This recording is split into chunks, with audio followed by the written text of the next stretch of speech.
విచారణకు హాజరుపై ఆప్షన్స్ పరిశీలిస్తున్నారు కేసీఆర్. జూబ్లీహిల్స్ పిఎస్కి వెళ్లాలా వద్దా అనే విషయంపై కూడా ఆలోచిస్తున్నట్టుగా తెలుస్తోంది. కేసీఆర్ కోరిన చోటే సిట్ అధికారులు విచారిస్తామని చెప్తున్నారు. అయితే ఒకవేళ పోలీస్ స్టేషన్కి వస్తామన్నా ఓకే, రాకపోయినా ఓకే, ప్లేస్ తనకి వదిలేశాము, డిసైడ్ చేయమని వదిలేశామని చెప్తున్నారు. ఫోన్ ట్యాపింగ్ కేసులో కేసీఆర్కి సిట్ అధికారులు నోటీసులు ఇచ్చారు. సిట్ విచారణ ఎక్కడనే దానిపై మరి కాసేపట్లో క్లారిటీ వచ్చే అవకాశం ఉంది. సిఆర్పిసి 160 కింద నోటీసులు జారీ చేశారు. ప్లేస్ కూడా హైదరాబాద్ పరిధిలోనే ఉండాలంటూ కూడా ఆ కాపీలో మెన్షన్ చేశారు. హైదరాబాద్లోనే ఖచ్చితంగా విచారణ జరిగే అవకాశాలున్నాయి. హైదరాబాద్ దాటి విచారించే అవకాశాలైతే లేవు. విచారణ హైదరాబాద్ పరిధిలోనే ఉండాలని సిట్ అధికారులు సూచించారు. ఫామ్ హౌస్లో విచారణకైతే హాజరు కావడానికి నో ఛాన్స్ అంటున్నారు. నందినగర్ దగ్గర విచారణకు వచ్చినా ఓకే, ఒకవేళ అక్కడ మాత్రం విచారణ జరిగితే కార్యకర్తలు భారీ సంఖ్యలో వచ్చే అవకాశం ఉంది. కంట్రోల్ చేయడానికి ఇబ్బందులు కూడా ఉండొచ్చు అంటున్నారు. ఇక తెలంగాణ భవన ఆప్షన్ కూడా పరిశీలిస్తున్నారు కేసీఆర్.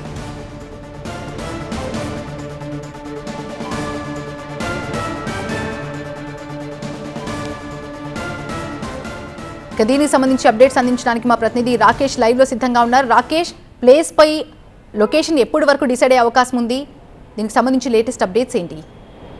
ప్లేస్ ఒకటే కాదు, సుప్రీంకోర్టు గైడ్లైన్స్ కూడా దీని విషయంలో ఒకసారి చర్చించుకోవాలి. ఎందుకంటే సుప్రీంకోర్టు గైడ్లైన్స్ 65 ఇయర్స్ ఏజ్ దాటిన వాళ్ళ విషయంలో, వాళ్ళని ఎంక్వైరీ చేసే విషయంలో స్పష్టమైన ప్రొసీజర్స్, స్పష్టమైన గైడ్లైన్స్ గతంలోనే జారీ చేసింది.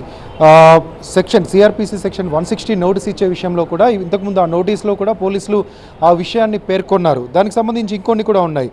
ఎవరైతే 65 ఇయర్స్ ఓల్డ్ ఏజ్ దాటిన వాళ్ళు ఉన్నారో వాళ్ళని కొన్ని విషయాల్లో కన్సిడర్ చేయాల్సి ఉంటుంది. Not compel to elderly person to come to police station, అంటే పోలీస్ స్టేషన్కి రావాలని కంపెల్ చేయొద్దు. ఒకవేళ వాళ్ళు సూచించిన ప్రదేశంలో చేయాలి. ఇది ఇంతకుముందు ఆ నోటీస్లో పేర్కొన్నారు. దాంతోపాటుగా police must treat elderly persons with dignity, respect and no mental and physical harassment.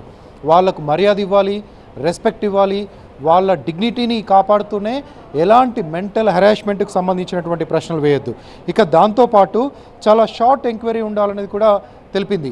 ఇక వీటితో పాటు mental and physical weakness consideration కూడా చేయాలని ఉంది. అంటే వాళ్ళు నేను ఈరోజు విచారణకు హాజరు కాలేను, ఈరోజు విచారణకు నాకు ఆరోగ్యం సహకరించలేదు అంటే ఖచ్చితంగా కన్సిడర్ చేయాలి. దాంతోపాటు విచారిస్తున్నటువంటి క్రమంలో స్ట్రెస్కి గురైన వాళ్ళు, ఎలాంటి స్ట్రెస్కి గురైనా కూడా ఆ స్ట్రెస్ రిలీఫ్ అయ్యే వరకు నాకు ఇంత టైం కావాలి, లేకపోతే ఈరోజు నేను ఇన్ని క్వశ్చన్స్ కంటే ఎక్కువ ఆన్సర్ చేయలేను, నేను స్ట్రెస్ ఫీల్ అయ్యాను అంటూ చెప్తే ఖచ్చితంగా ఆ రోజు ఎంక్వైరీ ఆపేసి మళ్ళీ షెడ్యూల్ చేయాల్సి ఉంటుంది. ఇవన్నీ కూడా, ఈ ప్రొసీజర్స్ అన్నీ కూడా సుప్రీంకోర్టు చాలా క్లియర్గా 65 ఇయర్స్ ఓల్డ్ ఏజ్ దాటిన వాళ్ళ విషయంలో పేర్కొన్నారు. దాంతోపాటు విషయాలన్నింటినీ కూడా, ఎంక్వైరీకి సంబంధించినటువంటి విషయాలన్నింటినీ కూడా ఫ్యామిలీ మెంబర్స్కి, కాంటాక్ట్ లాయర్కి ఖచ్చితంగా ఇన్ఫామ్ చేయాల్సి ఉంటుంది. అవాయిడ్ నైట్ అరెస్ట్, అంటే ఒకవేళ అరెస్ట్ చేయాల్సి వచ్చినా, ఎంక్వైరీ ప్రొసీడింగ్స్ పొడిగించాల్సి వచ్చినా కూడా నైట్ టైంలో 6:30 తర్వాత చేయడానికి వీల్లేదు. ఇవన్నీ కూడా సుప్రీంకోర్టు ఇచ్చినటువంటి గైడ్లైన్స్. దాంతోపాటు ఎమర్జెన్సీ సిచ్యువేషన్స్లో తప్పితే, కేస్ ప్రయారిటీ ఎక్కువగా ఉంటే తప్పితే హాస్పిటల్లో కానీ ఇంట్లో కానీ అంటే వాళ్ళ యాక్సెప్టెన్స్ లేకుండా ఎంక్వైరీ చేయడానికి వీలదు. ఇక వీటన్నిటితో పాటు ఖచ్చితంగా keep enquiry short and non stressful, అంటే వాళ్ళని స్ట్రెస్ చేసే విధంగా రకరకాల ప్రశ్నలు అడిగి ఇబ్బంది పెట్టొద్దు. ఎంక్వైరీ మొత్తం కూడా ఒక షార్ట్ పీరియడ్లోనే జరగాలి. ఆ రోజు నేను ఇంతకంటే ప్రశ్నలకు సమాధానం చెప్పలేను, రేపు చెప్తానన్నప్పుడు పోలీసులు కన్సిడర్ చేయాలి. హెల్త్ కన్సిడరేషన్, వాళ్ళకు ఉన్నటువంటి బీపీనో షుగర్నో వాటిని కూడా మానిటరింగ్ చేస్తూ క్వశ్చనియర్ ఉండాలి. వీటన్నిటిని కూడా సుప్రీంకోర్టు 65 ఇయర్స్ ఏజ్ దాటినటువంటి వాళ్ళ విషయంలో ప్రొసీడింగ్స్గా జతపరిచింది. సో వీటన్నిటిని కూడా పోలీసులు మస్ట్గా రేపు ఫాలో అవ్వాల్సి ఉంటుంది. ఈ విషయంలో అడ్వకేట్స్ కూడా దానికి సంబంధించి అక్కడే ఉండి ఆ ప్రొసీజర్ మొత్తాన్ని కూడా గమనిస్తూ ఉంటారు. కాబట్టి వీటిని కూడా కన్సిడర్ చేసి ఆ ప్లేస్ మొత్తం కూడా కొంచెం పీస్ఫుల్గా ఉండేలాగా, నందినగర్ అయినా, తెలంగాణ భవన్ అయినా, ఇంకో ప్లేస్ అయినా పీస్ఫుల్గా ఉండేలాగా, స్ట్రెస్ గురి కాకుండా ఉండేలాగా చూసుకోవాల్సిన బాధ్యత కూడా పోలీసులపైన ఉంటుంది.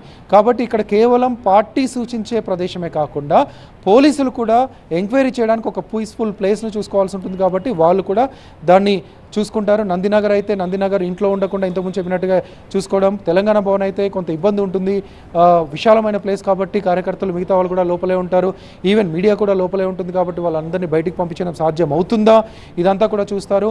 సో ఈ రెండిట్లలో ఏది కుదరకపోతే, కేసీఆర్ విల్లింగ్గా ఉంటే, కేసీఆర్ వాలంటరీగా నేను పోలీస్ స్టేషన్కి వస్తా అంటే పోలీసులు అక్కడే దానికి సంబంధించినటువంటి జూబ్లీహిల్స్ పోలీస్ స్టేషన్లో ఏర్పాట్లు చేసుకోవాల్సి ఉంటుంది. Right, thank you Rakesh, thanks for the updates. అది